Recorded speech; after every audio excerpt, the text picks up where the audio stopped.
It's Des to hear from Cloud9's shot caller, as well as our player of the series. That's right, Riv. I am here with Hai and Incarnation. Gentlemen, congratulations, first of all, on a hard-fought 3-2 reverse sweep victory. So, Hai, coming to you right off the bat. This is the first step in a long road here down the gauntlet. How does it feel to come away with the win? Well, definitely better than losing. You know, no one likes losing. Winning's much better. We're writing a story, you know, start the games off 0-2, give them hope, and then crush them after, hopefully. Well, you know, that conflicted with Trashy's story. He had written the story of a 9-0 C9 run through the gauntlet. You guys definitely gave him a bit of a heart attack there with the first two losses, but you did pull it out. And Incarnation, I have to come to you as one of the less experienced players on the team. Going into a best-of-5 series, starting down 0-2, what were the team discussions like, and how was the team helpful to you in making sure that you had the proper mindset that you could come back and win 3 in a row? I mean, we always had the idea that we could come back. I felt really comfortable still. We were just playing some different team comps than usual, the first two. And then we went back to a more like comfort picks, and it just went much smoother from then on. Give me some insight into that. You guys did run some very interesting compositions. You had quite a few champions that we don't normally see out on the LCS stage. Was this all just from success in scrims, or where is essentially, what's the impetus in the team for you branching out to these champions? We've played those champions a lot in scrims, and we have had a lot of success with it in scrims, I would say. But the thing was, scrims are very different because there's usually a lot more kills going on in scrims. And then, yeah, we just didn't get those kills early on, so it was much harder than we anticipated. Now, Hai, you specifically, along the same line of questioning with your champion pool, you know, moving back into the jungle role from way back when, Amumu, Shyvana, Kha'Zix, these are 3 champions that almost no other jungler in the world plays right now. Why do you latch onto those 3 specifically as opposed to conforming to the standard meta?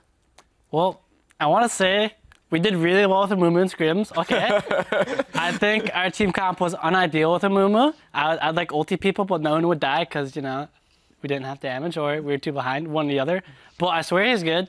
And then Shyvana and Kha'Zix, I'm just kind of like good at Shyvana and Kha'Zix. I've always played Kha'Zix when I was a mid laner. And there's like this guy in like High Challenger Kha'Zix solo player. He's like killing kids all the time. I'm like, this has got to be pretty good. He's got like 400 Kha'Zix games and 1 Rengar game or something like that. So it's like, it has to be good if there's someone that far up, you know? And like I played it, worked out pretty well. And it's like a good cheese pick, you know, if you're 0-2 or something like that, or 1-2, you can try something new. Yeah. You mentioned your stint in the mid lane, which obviously everyone's very aware of, but I'm curious to know what that dynamic is like between the two of you, being the current mid laner and then having, you know, somewhat of a mentor, a person who has very experienced in the mid lane, but playing another role on the team.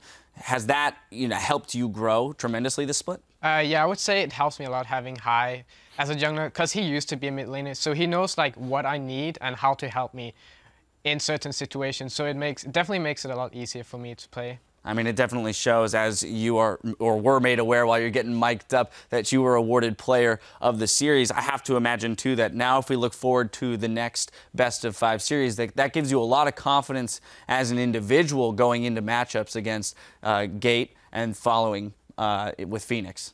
Yeah, I'm not really afraid of playing against anyone, so, but yeah, it definitely helps that we won. And it's just, yeah.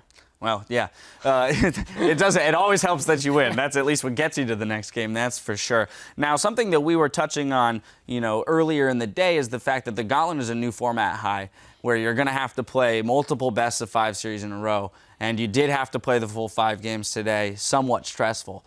What about the fatigue factor? Do you feel like it's ever going to come into play, or is the adrenaline going to be enough to carry you through? Well, previously, our team was better, so we could just, you know, get into Worlds right away from first or second.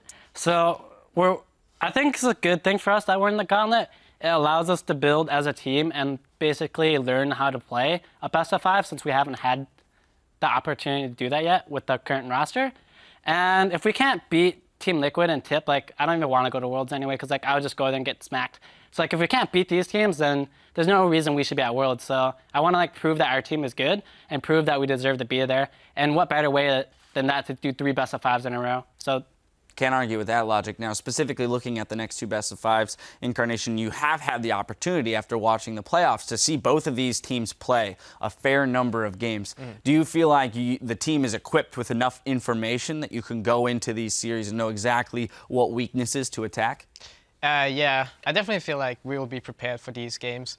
We had a tough game today, but I'm pretty sure it can't be much harder than it was today. Maybe I'm wrong, but I think we'll do fine. All right, I like to hear that. Well, gentlemen, again, congratulations on the victory today. Best of luck tomorrow as you face off against Team Impulse. Right now, we're going to throw it back over to our casters for some final thoughts on that series.